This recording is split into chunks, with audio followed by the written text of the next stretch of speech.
Ondas de Tinta, por Elic Troconis. La emisión de hoy: cuídese todo aquel que tenga un gato.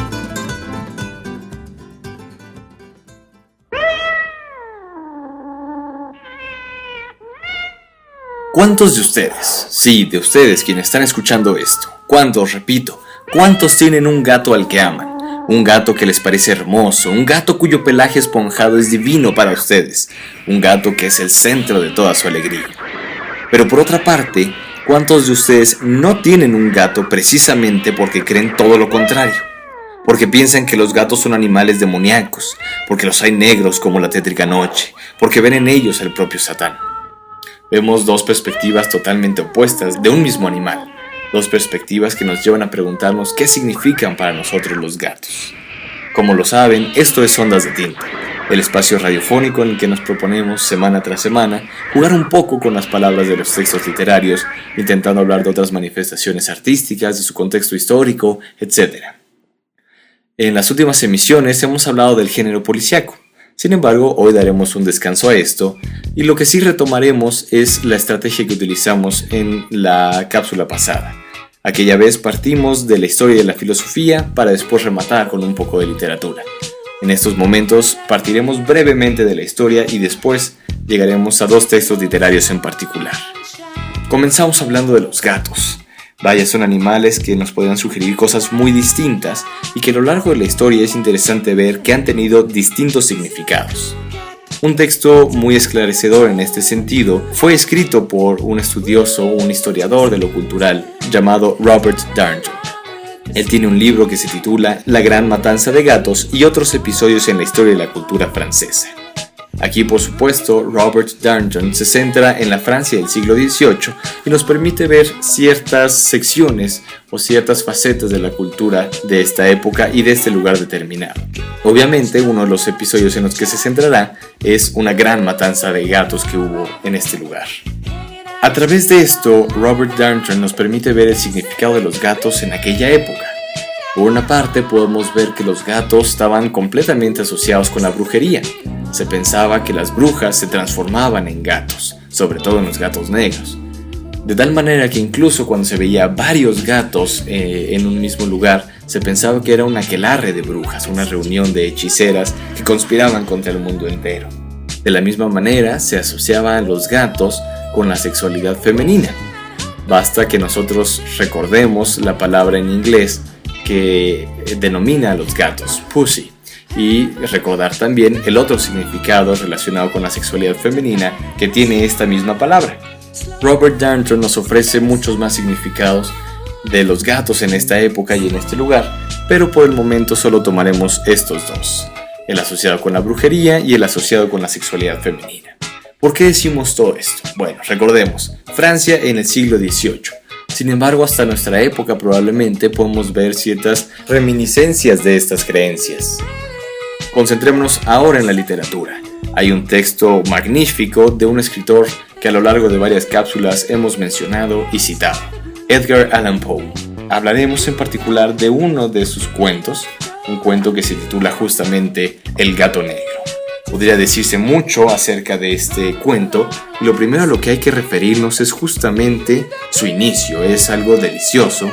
Dice lo siguiente: no espero ni pido que alguien crea en el extraño aunque simple relato que me dispongo a escribir. Loco estaría si lo esperara, cuando mis sentidos rechazan su propia evidencia. Pero no estoy loco y sé muy bien que esto no es un sueño. Mañana voy a morir y quisiera aliviar hoy mi alma. ¿Qué nos podría contar Edgar Allan Poe aquí? Bueno, el narrador nos contará una historia sumamente interesante, la historia de un hombre que a través del alcoholismo se vuelve loco, se vuelve agresivo y comienza a asesinar. Pero no asesinar cualquier cosa. Primero comenzará con un gato al que le hará saltar los ojos, uno de sus ojos, con un cortaplumas. Después utilizará un hacha con el otro, pero esto lo llevará también a ponerse violento con otra persona, justamente con su esposa. Y esto nos lleva también a analizar ciertas cosas acerca de la esposa del narrador. Una de ellas es precisamente que creía en esta relación de los gatos con la brujería.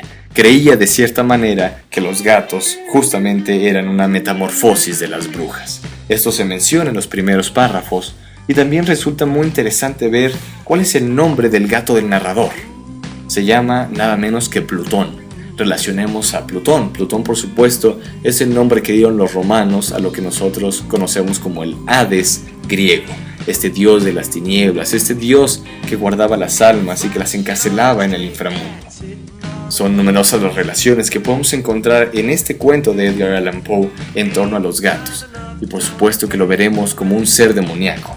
Varias veces utilizará Edgar Allan Poe la palabra demonio para referirse al gato. La segunda narración literaria a la que nos referiremos ahora para cerrar esta cápsula y estas reflexiones en torno a los gatos fue escrita por Miguel Sagua, un autor español de finales del siglo XIX y principios del XX.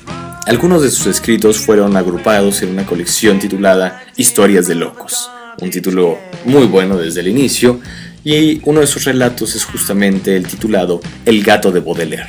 Debo mencionar en este punto que es difícil encontrar este libro, pero algunas de sus historias, incluida esta a la que nos referiremos ahora, pueden encontrarse en audiolibro en descargacultura.unam. Ahí la encontrarán con la voz de Guillermo Henry, que narra a la perfección esta historia. La historia, repetimos, El gato de Baudelaire, comienza con una pregunta. ¿Sabe usted que Baudelaire tenía un gato? ¿Qué podemos pensar acerca de esto? Bueno, en realidad, esta parte del gato de Baudelaire cobra importancia solo al final de la historia, y antes el narrador, este loco que anda suelto, nos habla de su relación con una mujer llamada Esmeralda. Comienza por decirnos que amaba a esta mujer y que entre otras cosas ella, Esmeralda, tenía una mascota, una gata. Y además el narrador traza cierta comparación entre Esmeralda y los gatos en general. Dice que tenían un gran parecido tanto físico como moral. Sin embargo, Esmeralda, tras algunas desventuras, le fue infiel al narrador y además, después de esto, fue asesinada por otra persona. Sin embargo, el narrador se queda con las ganas de vengarse de ella y lo primero que hará será asesinar a la gata de Esmeralda, a la mascota que tenía ella. Comienza a vengarse, por supuesto, de esta manera porque Esmeralda amaba a su gata. Y al respecto podemos escuchar en este audiolibro ciertas líneas verdaderamente horripilantes. Algo como lo que sigue. ¡Qué gozo apretarle el cuello! El pobre animal me miraba con ojos suplicantes, demandándome piedad, pero yo fui implacable y le ahogué entre mis manos con furia salvaje. Es a partir de este momento que el narrador comienza a asesinar a todos los gatos que encuentra, intentando librar a la humanidad de esta especie, y será a través de esto que llegue al gato de Baudelaire. ¿Qué sucede con el gato de Baudelaire? Eso lo pueden descubrir ustedes mismos descargando el audiolibro, pero lo que nos interesa es ver nuevamente esta relación entre una mujer y un gato, esta asociación que se hace entre ambas. De esta manera, tal como Robert Darnton a través de la narrativa literaria llegó a hablar del significado de los gatos en el siglo XVIII en Francia, podemos ver que ha habido ciertas reminiscencias de estas creencias, no solo en otros tiempos, sino también en otros espacios. Pasamos de la Francia del siglo XVIII a los Estados Unidos de principios del siglo XIX y terminamos también en España a finales del siglo XIX. Hoy todavía, diría yo, tenemos reminiscencias de esta asociación de los gatos con algo temible, con algo demoníaco. Así pues, queda material suficiente para seguir trazando la historia del significado de los gatos, continuar con esto que de alguna manera y de manera colateral hizo Robert Darnton para su estudio cultural. Igualmente, después de haber visto todas las historias de locos que se pueden desencadenar en torno a los gatos, queda también aquí una advertencia. Cuídese todo aquel que tenga un gato.